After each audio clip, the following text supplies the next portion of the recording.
iyadoo waqti xaadirkani lagu guda jiro xiliyadii guga ee ay roobabku di'i jireen isla markaana roobabkii gugu ay ka curteen guud ahaanba deegaanada ku xeeran gobolka Gabiley roobabkaas oo si weyn loogu diirsaday isla markaana laga qabowsaday milicdii kululayd iyo habaaskii iyo boorkii jiilaalka ayaa TV-ga Somali News u kuurgalay xaaladda dadka xoolo dhaqatada ah ee ka soo barakacay deegaanada gobolada bariga Somaliland waxaana la kulanay gudida abaaraha ee degmada Togwajaale oo baca u qaybinaysa dadka xoolo dhaqatada ah ee barakacayaasha si ay ugu badbaadiyaan dadka iyo xoolahaba maadaama ay curteen roobabkii gugu ariga waka roobkii baa laayay waxaad moodaa intii yaraydee soo hadhay inuu roob waxa weeyaan markaas ka dhigay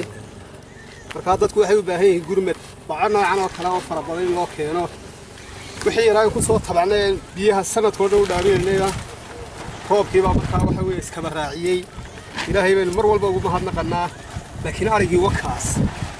laga codsanaya dad waxa weeyaan dadka muslimiinta maanta baco iyo ugu daran bacaynu insha Allah ta'ala ku badbaadinaa wixii soo haray oo loo dhisayaa laakiin arigoon awood lahayn markuu waxa weeyaan ku dhufto roob saas oo dhimanaya intaas waa meyd dhowr boqol baa ka dhintay qola halkana marka insha Allah waxa laga codsanayaa dadka muslimiinta inay bacaha ku bedelaan biyihii iyo raashinkii markii hore ay bixinayeen ku dadaalayeen xoolihii biyaha aynu ku caawinaan jiilaalka ka soo saaray roobkii baa sidaa u dilaya marka inay soo guurtada roobkii curtay awgeed oo ariido ay ka magaranaysaa ka dardanayaan inaan la gaadhno bixii u dambeeyay kan waxa weyn waa baco xoolihii aynu ku tacabnay oo jilicsan awgeed ayaynu badbaadinaynaa marka sidaa awgeed insha Allah ta'ala waxaan ugu baaqayaa wasaaradda xanaanada xoolaha iyo cid ay qusayso in bacal la soo gaadho xoolaha iyo dawooyin way xoolo jilicsan oo tibcaana la wada bilaa nafaqa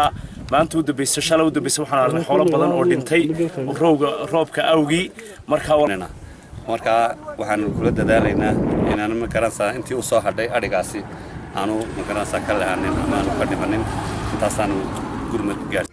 وعبد الرزاق أحمد هيان الكعسي Somali News دقمة Togwajaale